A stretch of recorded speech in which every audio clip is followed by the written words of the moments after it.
Much like pretty much every game in the series, Mario Kart 8 is filled with shortcuts to help you get an edge on your speedy opponents. And right now, I'm going to take you guys through all the shortcuts in the Banana Cup.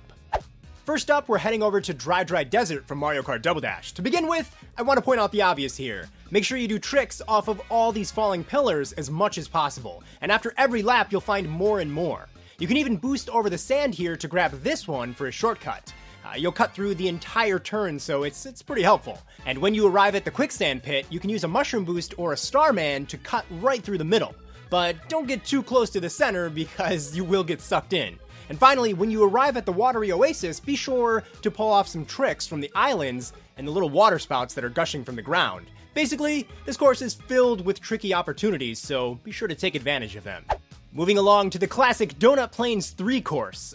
This track is pretty simple, and there's only one shortcut just before the finish line. You see, you can boost between this gap in the colorful block fence. And, well, aside from this, there really aren't any other shortcuts here. It's a good idea, though, to nab yourself some quick boosts off the dirt hills that the moles create. It's always good to be dirty in Mario Kart.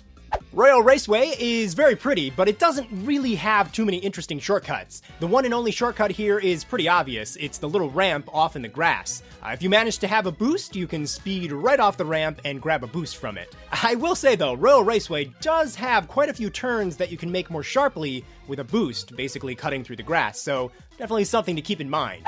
And last up is DK Jungle. I really like this course. It's like a pretty intense romp through the jungle. Just after the bridge, about halfway through the course, you're going to spot a stone ramp to the left side. If you drive up it, you can launch off and use your glider. And then from here, you can even swoop down a little bit to hit the speed boost panels. And then the second shortcut is very obvious. Instead of going up against the wall here, simply cut the turn more sharply and land on this nearby tree branch. It's just basically a quicker route. Alright, so that does it for all the shortcuts in this cup, but Mario Kart 8 has a total of 8 cups to race in, so there's a lot more to learn about. Click on any one of these cup icons to learn even more shortcuts.